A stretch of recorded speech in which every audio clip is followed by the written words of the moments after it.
بالله من الشيطان الرجيم بسم الله الرحمن الرحيم إن الله وملائكته يصلون على النبي يا أيها الذين آمنوا صلوا عليه وسلموا تسليما اللهم صل على مولانا محمد وعلى آل سيدنا مولانا محمد اللهم صل على مولانا محمد وعلى آل سيدنا مولانا محمد মনটা যদি হইতো ফুবাল হাওয়া হইতো যদি শুভ্র কবুতর মেঘের ডানায় পাঠিয়ে দিতাম মেঘের ডানায় পাঠিয়ে দিতাম মদিনারি পথে যেথায় আমার প্রিয় নবী ঘুমায় নিরন্তর যেথায় আমার প্রিয় নবী ঘুমায় নিরন্তর আল্লাহুম্মা সাল্লি আলা مولانا محمد وعلى آل سيدنا مولانا محمد بلغ العلا بكماله كشف الدجى بجماله حسنت جميع خصاله صلوا عليه وآله होनाए फूल तुम बुलबुल का तरन्नुम भी ना हो ज़म्न दहर में कलियों का तबस्सुम भी ना हो बलगल उला बिकमालिही कशफत दुजा बिजमालिही हसनत जमीउ खुसालिही सल्लु अलैहि व आलिही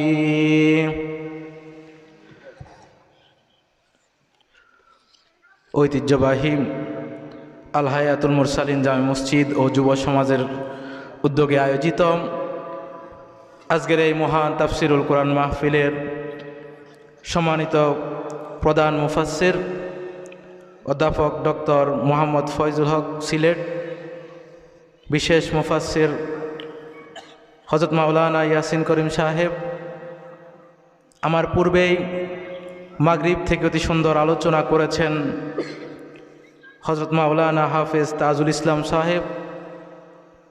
আসরের পর থেকে আমার প্রিয় ভাই মাসুম ভাই অতি সুন্দর আলোচনা করেছেন। উক্ত মাহফিলে প্রধান মেহমান হিসেবে যিনি উপস্থিত থাকবেন জনাব মাসুদুর রহমান কোম্পানি সাহেব, বিশেষ মেহমান হিসেবে যারা উপস্থিত থাকবেন মোহাম্মদ জয়নাল আবেদিন, হাজি মোহাম্মদ ইলিয়াস পাটোয়ারি, মোহাম্মদ আব্দুল করিম বাবুল, মাওলানা মুশারফ হোসেন সাহেব। সভাপতিত্ব যিনি করবেন আলহাজ মোহাম্মদ ইসমাইল পাটোয়ারি সাহেব। সহকারে মঞ্চে উপবিষ্ট হাজরাত উলামায়ে কেরাম, আমার সামনে উপবিষ্ট দূর দূরান্ত থেকে আগত কোরআন প্রিয়, হাদিস প্রিয়, আলেম ওলামা প্রিয় আমার প্রিয় দিনদার ভাইয়েরা, মুরব্বী বাবাজিরা, মাইকের আওয়াজ যতটুকু যায়, পর্দার আড়ালে অবস্থানরতা, মহিলা প্যান্ডেলে অবস্থানরতা আমার পর্দানিসীন আবেদা সালেহা মা ও বোনেরা, সকলে শুরুতে আমার সালাম গ্রহণ করবেন। আসসালামু আলাইকুম ওয়া রাহমাতুল্লাহি ওয়া বারাকাতুহু। আপনারা মনে হয় আমার উপর রাগ করছেন, সালামের উত্তর শুনে ওরকমটাই মনে হচ্ছে। সালামের উত্তরটা একটু জোরে দেওয়া যাবে না ইনশাআল্লাহ? আমার সাথে একটু কথা বলেন না। আমরা সংখ্যায় কম হই, কিন্তু আওয়াজ যদি উঁচু গলায় হয় ইনশাআল্লাহ আলোচনা চলবে। যারা দুর্ভাগা কপাল পোড়া দোকানে বসে আছে, বাড়িতে বসে আছে, অযথা অবহেলায় সময় কাটাচ্ছে, তাদের জন্য আজকের মাহফিল বসে থাকবে না ইনশাআল্লাহ। তাহলে আমি আরেকবার সালাম দিচ্ছি, আসসালামু আলাইকুম ওয়া রাহমাতুল্লাহি ওয়া বারাকাতুহু। মাশাআল্লাহ, আপনারা কেমন আছেন? ভালো রাখার মালিক কে? যে রব্বে কারিম আমাদেরকে মহামূল্যবান নেয়ামত সুস্থতা দান করে আজকের এই আল হায়াতুল মুরসালিন জামে মসজিদের উদ্যোগে ও যুব সমাজের উদ্যোগে আয়োজিত মাহফিলে আসার তৌফিক দান করেছেন।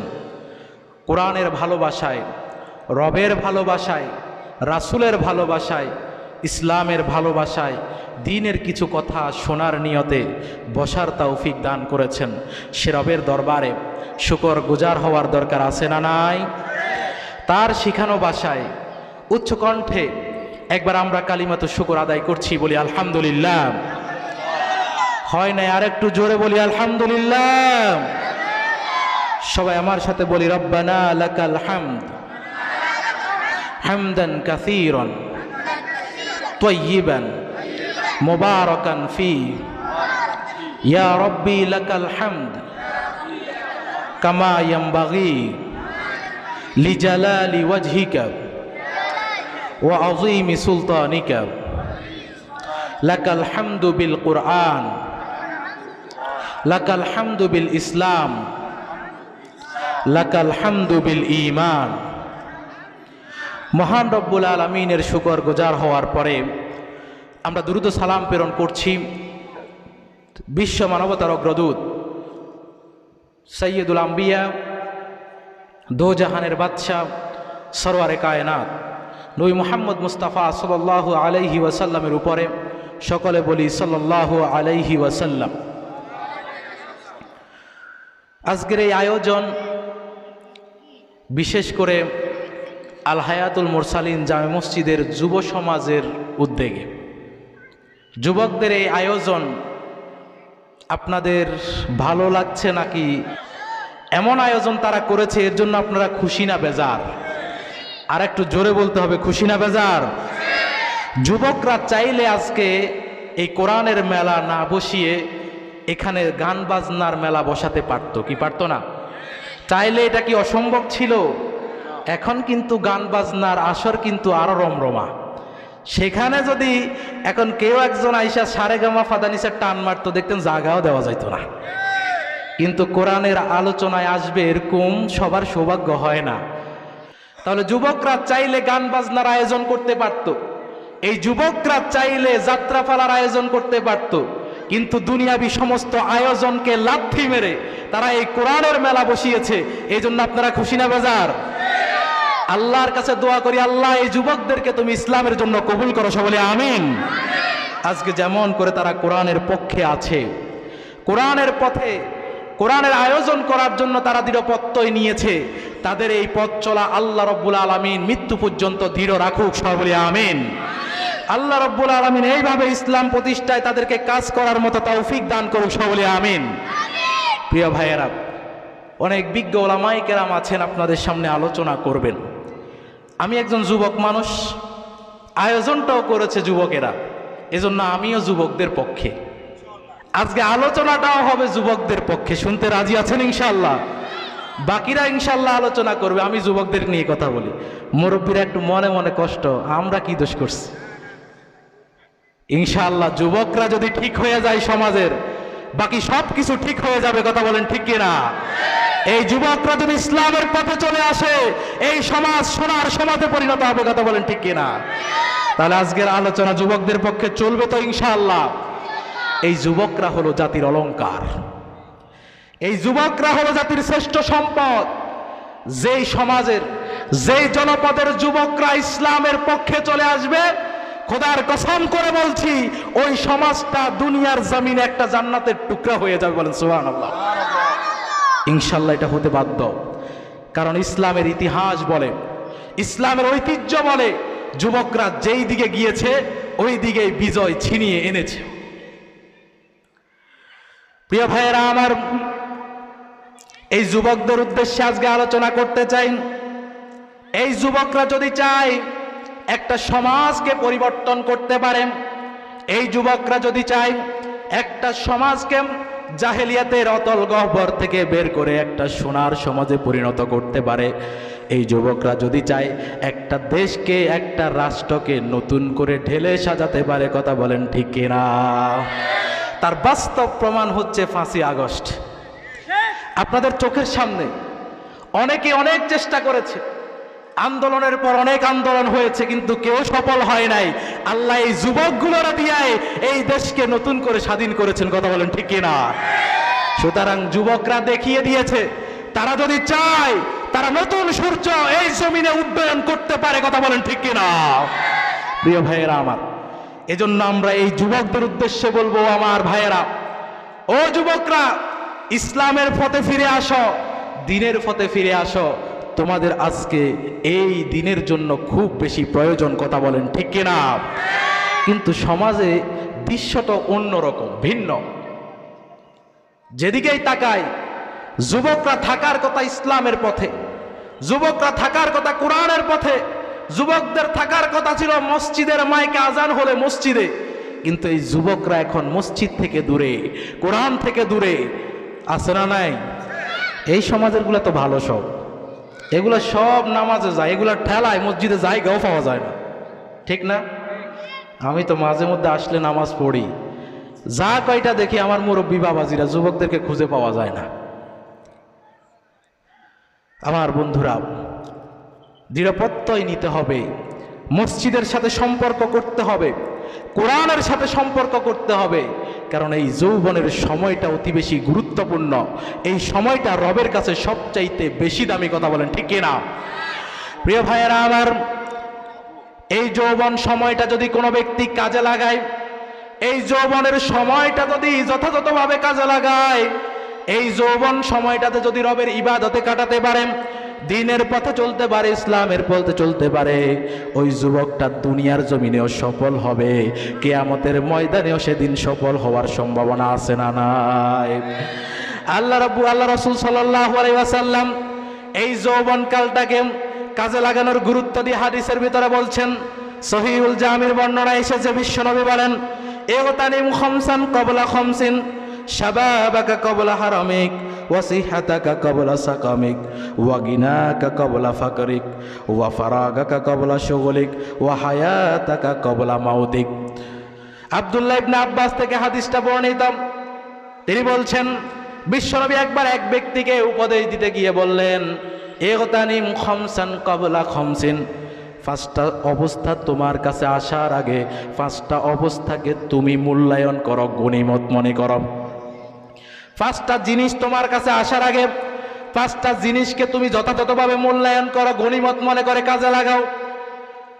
তার উপদেশের ভিতরে 1 নাম্বার যে উপদেশ ছিল, বিশ্বনবী বললেন, শাবাবাকা ক্বাবলা হারামিক, ও আমার ভাই, তোমার যৌবন কালটাকে তুমি মূল্যায়ন করো, তোমার যৌবনের সময়টাকে তুমি যথাযথভাবে কাজে লাগাও। ক্বাবলা হারামিক, বৃদ্ধত্ব আসার আগে, তোমার যৌবনটা শেষ হয়ে যাওয়ার আগে তুমি তোমার যৌবন কালটাকে যথাযথভাবে কাজে লাগাও। 2 নাম্বার, ওয়াসিহাতাকা ক্বাবলা সাকামিক, তুমি তোমার সুস্থতার সময়টাকে কাজে লাগাও অসুস্থতা আসার আগে। আপনি দেখবেন সমাজের এমন অনেক লোক আছে, যখন অসুস্থ হয়ে যায় তখন আল্লাহর কাছে কত কান্নাকাটি, নামাজ পড়ে কত দোয়া, কিন্তু যখন সুস্থ হয় রবকে ভুলে যায়, মসজিদের ধারে কাছেও যায় না, এমন লোক আছে না নাই?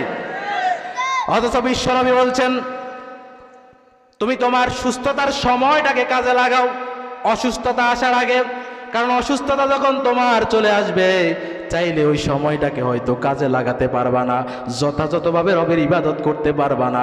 এই জন্য সুস্থ আছো, আল্লাহ সুস্থতা নামক নিয়ামতটা তোমাকে দিছে, এই নিয়ামতটাকে যথাযথভাবে কাজে লাগাও। 3 নাম্বার, ওয়াগিনাকা ক্বাবলা ফাকরিক, তুমি তোমার সচ্ছলতাটাকে কাজে লাগাও। আল্লাহ তোমাকে ধন সম্পদ দিয়েছে, টাকা পয়সা দিয়েছে, তুমি অনেক বড় ধনী হয়ে গেছো, তোমার সম্পদ রয়েছে, এই সচ্ছলতাকে কাজে লাগাও তোমার উপর দরিদ্রতা আসার আগে। কারণ এমনও তো হতে পারে আজকে তোমার কাছে অনেক টাকা রয়েছে, লক্ষ লক্ষ কোটি কোটি টাকার মালিক তুমি, কিন্তু এমন একটা সময় হয়তো আসতেও পারে সকালবেলা ধনী ছিলা, সন্ধ্যাবেলায় ফকির হওয়ার সম্ভাবনা আছে না নাই? এজন্য রাসূল বলছেন তুমি তোমার এই সচ্ছলতাকে কাজে লাগাও। এখন অনেক বেশি টাকা পয়সা আছে, মসজিদে টাকা দান করো, মাদ্রাসার জন্য দান করো, আল হায়াতুল মুরসালিন জামে মসজিদের উদ্যোগে মাহফিল, সেখানে কাজে লাগাও। হতে পারে এমন পরের বছর মাহফিল আসবে তোমার কাছে দান করার মতো টাকা থাকবে না, এমন নজির আছে না নাই? এমন অনেক ব্যক্তি আছে লক্ষ লক্ষ কোটি কোটি টাকার মালিক, হঠাৎ করে ব্যবসায় ধস নেমে লস খায় এমন অবস্থা, এখন রাস্তার ফকির হয়ে গেছে, এমন নমুনা আছে না নাই? এজন্য বিশ্বনবী বলছেন সচ্ছলতাটাকে কাজে লাগাও দরিদ্রতা আসার আগে। ওয়াফারাগাকা ক্বাবলা শুগলিক, তুমি অবসর আছো, এখন তোমার কোনো কাজ নাই, এই অবসর সময়টাকে তুমি কাজে লাগাও তোমার ব্যস্ততা আসার আগে। কারণ ব্যস্ত যখন হয়ে যাবা, চাইলে 5 ওয়াক্ত নামাজের পাশাপাশি তাহাজ্জুদ পড়ার সুযোগ থাকবে না। ব্যস্ততা যখন চলে আসবে 5 ওয়াক্ত নামাজের পাশাপাশি নফল নামাজ পড়ার সুযোগ থাকবে না। মসজিদে বসে বসে তাসবিহ পড়ার, কোরআন তেলাওয়াত করার সুযোগ হয়তো নাও পেতে পারো। এই জন্য যখনই সুযোগ পাবা, যখনই তুমি অবসর থাকবা, ওই অবসর সময়টাতে তুমি রবের জন্য কাজে লাগাও। অবসর সময় রবের ইবাদত করো, কাজগুলোকে পরের জন্য ফেলে রেখো না। যে সময়টা অবসর পাও ওই সময়টাতে কাজে লাগাও। 5 নাম্বার, ও হায়াতাকা ক্বাবলা মাউতিক, তোমার হায়াতটাকে, জীবনটাকে কাজে লাগাও মৃত্যুর আগে। মৃত্যুর পরে কাজে লাগানোর সুযোগ আছে?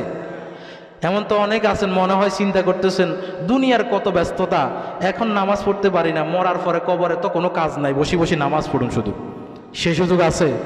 ওইখানে নামাজ পড়ার সুযোগ আছে, কোরআন তেলাওয়াত করার সুযোগ আছে? ওরে কথা কয় না, আপনার আওয়াজ শুনে মনে হইতেছে মনে হয় সুযোগ এরকম আছে। আল্লাহ স্পেশালভাবে আপনারা সুযোগ দিবে? তাহলে ইবাদত করতে হবে মৃত্যু আসার আগে, কথা বলেন ঠিক কিনা?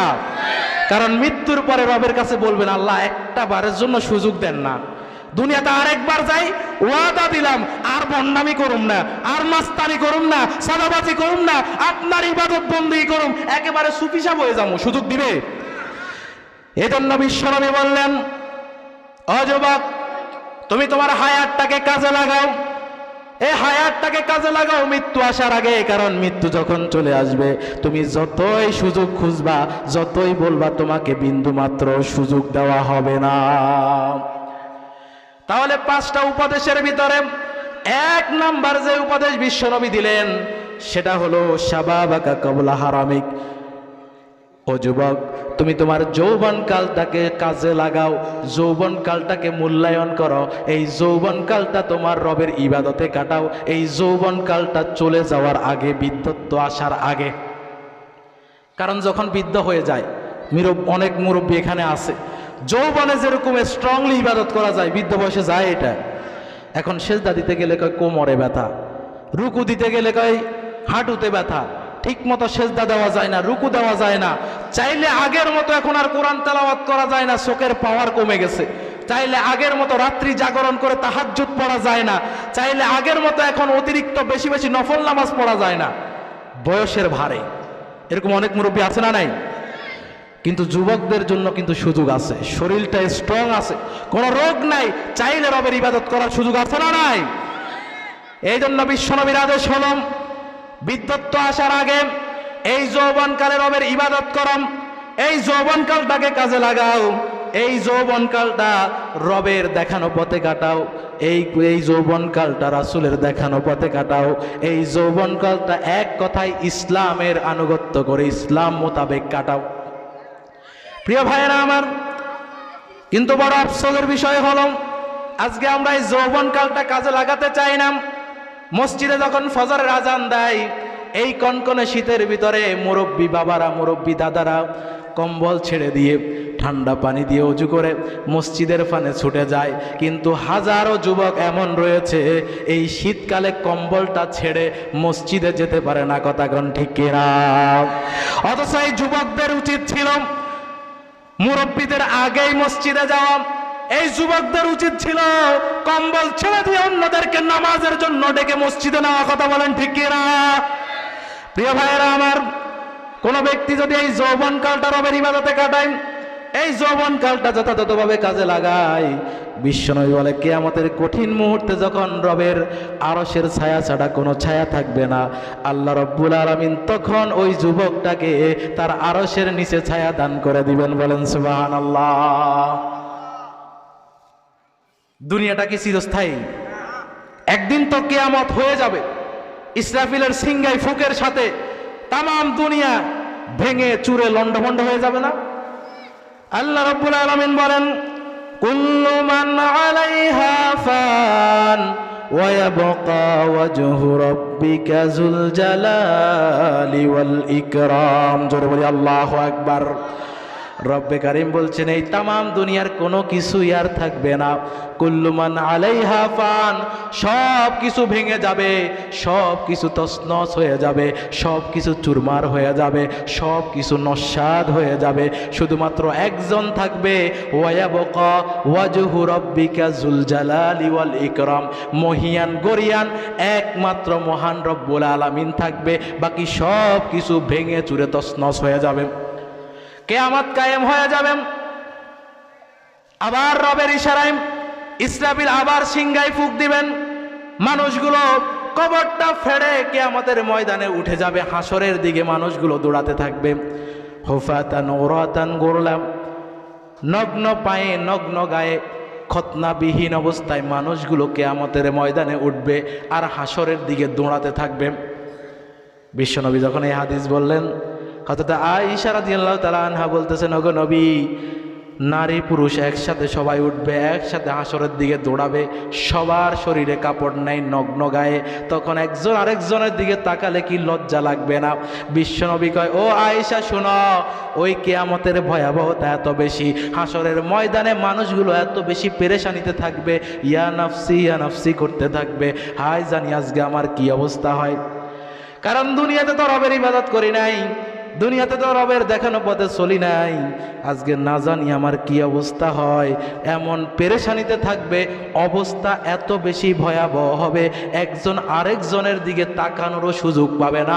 মানুষগুলো সব কিছু ভুলে যাবে, শুধু নিজের চিন্তা করতে থাকবে, সব কিছু ভুলে যাবে, অন্যের দিকে তাকানোরও সুযোগ নাই। সবাই হাসরের ময়দানের দিকে দৌড়াচ্ছে। এমন জায়গায় উপস্থিত হবে, জমিনটা হবে তামার, সূর্যটা মাথার আধাত উপরে চলে আসবে। সূর্যের তাপে মানুষগুলোর অবস্থা এমন হবে, মাথার মগজগুলো ভাত যেরকম উতরাইলে টকবক টকবক করে, এরকম টকবক টকবক করে ফুটতে থাকবে। মানুষের নাক বেয়ে বেয়ে, কান বেয়ে বেয়ে ওই মগজগুলো বের হতে থাকবে। জোরে করে আল্লাহু আকবার। এমন করে বের হতে থাকবে।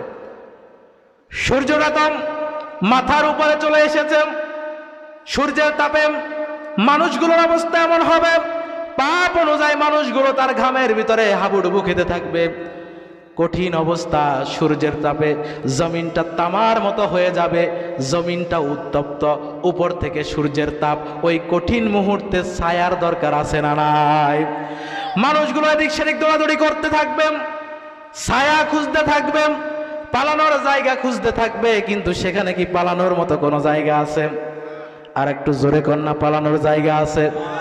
দুনিয়ার জমিনে হয়তো সুযোগ আছে, বাংলাদেশ থেকে পালাইয়া বন্ধু দেশে যাওয়া যায়, কিয়ামতের ময়দানে কিন্তু বন্ধু দেশে পালানোরও সুযোগ নাই। কথা কোন ঠিক কিনা? সেখানে কোনো ছায়া থাকবে না, কোনো বডিগার্ড থাকবে না, ছাতার ব্যবস্থা থাকবে না, কোনো ঘর থাকবে না, গাছ থাকবে না যেটার ছায়া তলে আপনি থাকবেন। অবস্থাটা কেমন হবে দেখেন, শরীরে কোনো জামা নাই, পায়ে কোনো জুতাও নাই, জমিনটা হবে তামার মতো গরম, উত্তপ্ত হয়ে যাবে। তাহলে ওখানে পা রাখবেন, পাটা রাখার মতো অবস্থাও নাই, শরীরে কোনো কাপড়ও নাই। যে অনেক সময় দেখা যায় মানুষ হাঁটতে গেলে বা কোনো ময়দানে গেলে গায়ে কোনো কাপড় থাকলে গরম লাগলে সূর্যের তাপ থেকে বাঁচার জন্য ওইটা টেনে মাথার উপরে দেয়, সূর্য থেকে বাঁচার জন্য দেয় না? সেখানে এমন অবস্থা, গায়ে জামাও নাই যে খুলে মাথার উপর দিবেন, ছায়া নিবেন একটু, কোনো গাছপালা কিছুই তো নাই। সবাই শুধু আইনাল মাফার বলে চিৎকার করতে থাকবে, আর এদিক সেদিক দৌড়াদৌড়ি করতে থাকবে, পালানোর জায়গা খুঁজতে থাকবে, কিন্তু পালানোর জায়গা খুঁজে পাবে না। বিশ্বনবী বলে ওই কঠিন মুহূর্তে ছায়ার তো বড় বেশি প্রয়োজন হবে। আল্লাহ রাব্বুল আলামিন ওই কঠিন মুহূর্তে 7 শ্রেণীর সৌভাগ্যবান মানুষকে তার আরশের নিচে ছায়া দান করে দিবেন। বলেন সুবহানাল্লাহ। সেই সৌভাগ্যবানরা কারা? বিশ্বনবী বলেন সাবাত ইউজিল্লুহুমুল্লাহু তাআলা ফি জিল্লিহি ইয়াওমা লা জিল্লা ইল্লা জিল্লুহু। কিয়ামতের ওই কঠিন মুহূর্তে রব্বে কারীম 7 শ্রেণীর লোককে তার আরশের নিচে ছায়া দিবেন, যেই সময়ে তার আরশের ছায়া ছাড়া আর কোনো ছায়া থাকবে না। এর ভিতরে 1 নাম্বার যারা, তারা হলো ইমামুন আদেল, ন্যায় বিচারক নেতা, ন্যায় বিচারক শাসক, যিনি ক্ষমতা পাওয়ার পরে কলম উল্টা ঘোরায় না, বিচারটা করে শরীয়ত মোতাবেক, সঠিক বিচার করে, হক বিচার করে। এমন লোকের অভাব এখন বর্তমানে। এখন তো বিচার চলতেছে যেখানে টাকা, বিচার ওই দিকে যায়, আছে না? না এরকম সুযোগ পাইলেই টাকার কাছে এখন বিচারক বিক্রি হয়, আছে না? না এরকম লোক আপনি গ্রাম থেকে শুরু করে রাষ্ট্রীয় পর্যায় পর্যন্ত দেখবেন, যেখানেই টাকার বান্ডিল বিচার ওই দিকে ঘুরে, আছে না? নাই? আপনারা মনে হয় রাগ করতেছেন আমার কথায়, এজন্য উত্তর পাওয়া যায় না। তো সত্য কথা একটু তিতা হবে, কিন্তু উত্তর তো দিতে হবে।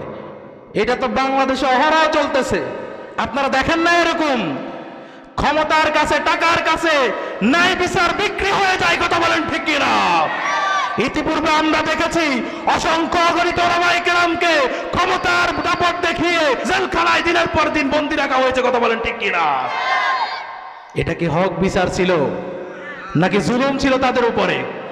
প্রিয় বন্ধুরা আমার, রাসূল সাল্লাল্লাহু আলাইহি সাল্লাম বলেন, যারা ক্ষমতা পাওয়ার পরে, বিচারকের চেয়ার পাওয়ার পরে অন্যায় বিচার করে না, জুলুম নির্যাতন করে না কারো উপরে, টাকা খাইয়া নিরপরাধ মানুষকে ফাঁসির কাস্টে ঝুলায় না, টাকা খায়া নিরপরাধ মানুষকে মিথ্যা তহমত দিয়ে দিনের পর দিন জেলখানায় আটকিয়ে রাখে না, বরং মৃত্যু আসুক, ধুমকি দামকি যতই আসুক, সত্যের উপর অবিচল থাকে, অটল থাকে, তার কলম টাকার কাছে বিক্রি হয় না, বরং ন্যায় বিচার প্রতিষ্ঠা করে সমাজের ভিতরে সর্ব অবস্থায় ন্যায় বিচার করে। তাদের জন্য রব্বে কারীম আরশের নিচে ছায়া রেখেছেন। বলেন সুবহানাল্লাহ। 2 নাম্বার, ওই যুবক ওয়াশাবুন নাশা ফি ইবাদাতিল্লাহ, এমন যুবক যে যুবক তার যৌবন কালটা রবের ইবাদতে কাটিয়েছে। সুবহানাল্লাহ বলেন। তাহলে ঘুরাই ফিরে কথা আপনাদের দিকে, এমন যুবক যৌবন নামক মহামূল্যবান নিয়ামতটা পাইয়া এই সময়টা গাজার আসরে কাটায় নাই, এই সময়টা মদের আসরে কাটায় নাই, এই সময়টা অন্যায় কাজে কাটায় নাই, ক্যারাম বোর্ড খেলে কাটায় নাই, লুডু খেলে কাটায় নাই। এই যৌবন কালটা পেয়ে এই যৌবনের সময়টা মসজিদে কাটিয়েছে, এই যৌবনের সময়টা রবের ইবাদতে কাটিয়েছে, এই যৌবনের সময়টা দ্বীনের উপর কাটিয়েছে। সেই যুবককে রব্বে কারীম কিয়ামতের ময়দানে তার আরশের নিচে ছায়া দিয়ে দিবেন। বলেন সুবহানাল্লাহ। আপনারা আরশের নিচে ছায়া পেতে চান কি চান না? আর একটু জোরে বলতে হবে, চান কি চান না? প্রিয় ভাইরা আমার, যদি রবের আরশের নিচে সেদিন ছায়া পেতে হয়, তাহলে এই যৌবনটাকে কাজে লাগাতে হবে, এই যৌবন কালটা রবের ইবাদতে কাটাতে হবে, এই যৌবন কালটা দ্বীনের উপর কাটাতে হবে, এই যৌবন কালটা ইসলামের উপর কাটাতে হবে। কোনো ব্যক্তি যদি যৌবন কালটা পেয়ে এই যৌবন কালটা দ্বীনের উপর, ইসলামের উপর না কাটায়, এই যৌবন কালটা রবের ইবাদত বন্দেগী না করে, সে কিন্তু উল্টা রবের দরবারে পাকড়াও হয়ে যাবে। বিশ্বনবী বলেন, লা তাজুলু কদামা ইবনে আদম ইয়াউমাল কিয়ামাতি ইনদা রাব্বিহি হাত্তা ইউসআলা আন খামসিন। কাল কিয়ামতের কঠিন মুহূর্তে একজন ব্যক্তিকে 5টা প্রশ্ন করা হবে, এই 5টা প্রশ্নের উত্তর দেওয়া ছাড়া আল্লাহ রব্বুল আলামিন তাকে এক কদমও এদিক সেদিক নড়াচড়া করতে দিবে না। কয়টা প্রশ্ন? আর একটু জোরে বলেন, কয়টা? আপনারা ইসলামের স্লোগানটা দিতে পারেন? ইসলামের স্লোগান কয়টা? একটু জোরে কয় না, কয়টা? জয় বাংলা না অন্য কিছু? ইসলামের স্লোগান একটা, জোরে বলেন কয়টা? আমার সাথে স্লোগান দেওয়া যাবে? লিল্লাহে তাকবীর, লিল্লাহে তাকবীর। আর একটু জোরে বলেন না, লিল্লাহে তাকবীর। আল কোরআনের আলো, আল হাদিসের আলো। এখন আর ঘরে ঘরে জ্বাললে হবে না, এখন সংসদে জ্বালার সময় এসেছে। কথা কোন ঠিক কিনা? এই কোরআন অনুযায়ী সমাজ চলুক, এই কোরআন অনুযায়ী রাষ্ট্র চলুক, এই কোরআন অনুযায়ী সমাজে বিচার ফয়সালা হোক। আপনারা চান কি চান না? কারা কারা চান দুহাত তুলে আল্লাহকে দেখান। লিল্লাহি তাকবীর, লিল্লাহি তাকবীর। হাত নামান। মাশাআল্লাহ, সবাই চায়, কিন্তু যদি কই কোরআনটা একটু পড়ে দেখেন না, আমরা পড়তে চাই না, এমন লোক আছে না নাই? কোরআনের কাছে আসেন না, কিন্তু কোরআনের কাছে আসতে চায় না, এমন লোক আছে না নাই? প্রিয় ভাইয়েরা আমার, যাও তাহলে বলতেছিলাম, কিয়ামতের ওই কঠিন মুহূর্তে রব্বে কারীম 5টা প্রশ্ন করবেন। এই 5টা প্রশ্নের উত্তর দেওয়া ছাড়া এক কদমও এদিক সেদিক কাউকে নড়াচড়া করতে দেওয়া হবে না। প্রশ্নগুলো কি জানার দরকার আছে না নাই?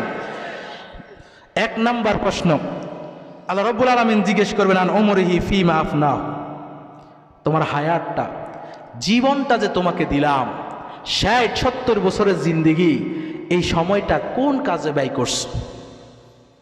এই যৌবনকালটা কি, এই পুরো জীবনটা কি হাওয়া খাইয়া কাটাইছো, নাকি রবের ইবাদত করছো? কোন পথে কাটাইছো? প্রশ্নটা কে করবেন? আর একটু জোরে বলেন না, কে করবেন? যদি সময়টা অবহেলায় কাটান, রবের ইবাদতে না কাটান, উত্তর দেওয়া যাবে? পাকড়াও হয়ে যাবেন না? 2 নাম্বার প্রশ্ন, ওয়ান শাবাবিহি ফীমা আবলাহু, তোমার যৌবনকালটা কোন কাজে ব্যয় করছো? আচ্ছা বলেন তো, প্রথম প্রশ্ন হায়াতটা কোন কাজে ব্যয় করছো, দ্বিতীয় প্রশ্ন যৌবনকালটা কোন কাজে ব্যয় করছো? যৌবনটা কি হায়াতের ভিতরে নাই? পুরো জিন্দগির ভিতরে নাই? 60-70 বছর হায়াতের ভিতরে আবার যৌবনকালটাকে আলাদা করে প্রশ্ন কেন করা হবে? তার মানে বোঝা যায় এই সময়টার গুরুত্ব রবের কাছে অনেক বেশি। কথা কোন ঠিক কিনা? এটার গুরুত্ব দেওয়ার জন্য রব এই সময়টার কথা আলাদাভাবে জিজ্ঞেস করবেন। আপনি কি উত্তর দিবেন? আপনি তো যৌবনকালটা ব্যয় করছেন মদ খাইয়া, গাঁজা খাইয়া, জুয়া খাইলাম, কোন আপনি কি উত্তর দিবেন? আপনি তো যৌবনকালটা ব্যয় করছেন তেনা ফাড়া নেতার পিছনে, আপনি তো যৌবনকালটা ব্যয় করছেন সুদখোর নেতার পিছনে, ঘুষখোর নেতার পিছনে, এমন নেতার পিছনে কাটাইছেন যেই নেতা রডের বদলে বাঁশ দেয়। আছে না না এরকম লোক? আল্লাহর কাছে কইবেন, আল্লাহ যৌবনকালটা ভাইয়া, এই যৌবনকালটা এমন নেতার পিছনে ঘুরছি যেই নেতা ছিল নির্লজ্জ, চরিত্র ছিল না, আবদ্ধিয়া নেতা, আগসল্যা নেতা, যে নেতা নিজে নামাজ পড়তো না। বাঁচা যাবে? একটু জোরে কয় না, বাঁচা যাবে সেদিন? সুতরাং নেতা নির্বাচনেও সাবধান হওয়ার দরকার আছে না নাই? কারণ এই যুবকরা তো অমুক নেতা তমুক নেতার সৈনিক। এই জন্য বললো, ও যুবক, তোমার যৌবনকালটা এমন কাজে ব্যয় করো, এমন নেতার পিছনে ঘুরো যেই নেতা নিজেও নামাজ পড়ে, তোমাকেও নামাজের জন্য তাগিদ দেবে। কথা বলেন ঠিক কিনা? এমন নেতার পিছনে যদি ঘুরো যেই নেতা নিজেই নামাজ পড়ে না, ওই নেতা কিয়ামতের দিন তোমারে উল্টা আটকাইয়া দিব। তুমি আল্লাহরে কইবা, আল্লাহ এই নেতারে ধরেন, এতে আমারে উল্টা পথে নিছে, এতে আজকে আমারে জাহান্নামী বানাইছে। নেতা কইব, তোরে আর পথে আই তো খুশি করে, আমি কিছু জানি না। নেতা কি কইব? আমি কিছু জানি না, তোমার আমি ডাকছি, তুমি আসছো কা? যে শয়তানের দোকায় পড়ে আপনারা গুনাহ করেন, এই শয়তানও সেদিন ফল্টি লইব। সুতরাং সাবধান, নেতা নির্বাচনে সাবধান হওয়ার দরকার আছে না নাই? আমার বন্ধুগণ, এমন নেতার পিছনে হাঁটবেন যেই নেতা আপনাকে নামাজের তাগিদ দিবে, যেই নেতার পিছনে হাঁটলে কিয়ামতের ময়দানেও সফল হওয়া যাবে। কথা বলেন ঠিক কিনা? প্রিয় ভাইয়েরা আমার, তাহলে আল্লাহ রাব্বুল আলামিন 2 নাম্বার প্রশ্ন করবেন, যৌবনকাল কোন কাজে ব্যয় করছো? যদি যথাযথ উত্তর দিতে না পারেন, তাহলে কিয়ামতের দিন কিন্তু রবের কাছে পাকড়াও হয়ে যাবেন। এই জন্য আমি বলবো, যুবকরা শোনো, এই যৌবনটাকে কাজে লাগাও, এই যৌবনকালে রবের ইবাদত করো, এই যৌবনকালটা রবের দিকে ফিরে আসার দরকার আছে না নাই? প্রিয় ভাইয়েরা আমার, এই যৌবনটা অতি গুরুত্বপূর্ণ একটা সময়। ইসলামের ইতিহাস বলে, যুবকরা যেই দিকে গেছে সেদিকের বিজয় এসেছে। বদরের প্রান্তরে, উহুদের প্রান্তরে, খন্দকের প্রান্তরে, যেখানেই যুবকরা গিয়েছে, সেখানের বিজয় এসেছে। সুতরাং এখনকার যুবকরা যদি দৃঢ় প্রত্যয় নেয়, এই সংকল্প নেয়, ওয়াদা নেয়, আজ থেকে আমরা ইসলামের পথে চলবো, ইসলাম অনুযায়ী চলবো, ইসলাম কায়েমের জন্য, এই জমিনে আল্লাহর রাজ কায়েমের জন্য আমরা আন্দোলন করব, দেখবেন ইনশাআল্লাহ অচিরেই এই জমিনে কোরআনের রাজ কায়েম হবে। কথা বলেন ঠিক কিনা? সুতরাং কোরআনের পথে থাকতে রাজি আছেন তো আপনারা সবাই? আর একটু জোরে বলেন, রাজি আছেন তো সবাই ইনশাআল্লাহ? আজ থেকে আপনারা দৃঢ় প্রত্যয় নেন, আমরা আজ থেকে কোরআনের পথে চলবো। এই কোরআনের মাহফিলের আয়োজন করেছি, এখান থেকে আমরা এই সবক নিব, আমরা মৃত্যু পর্যন্ত এই কোরআনের সাথে থাকব, এই কোরআন অনুযায়ী চলবো, কোরআন যেদিকে যেতে বলে সেদিকে যাব, কোরআন ছাড়া অন্য কিছু আমরা মানব না। রাজি আছেন তো সবাই ইনশাআল্লাহ?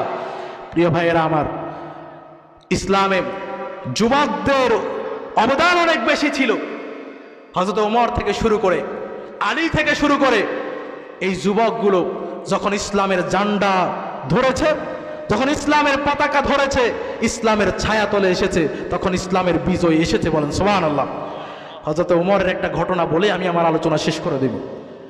ওমর যখন ইসলাম গ্রহণ করলো, দিন গ্রহণ করলো, করার পরে বিশ্বনবীকে বলতেছেন, ওগো নবী, আলাসনা আলাল হক, আমরা কি সত্যের উপর নাই?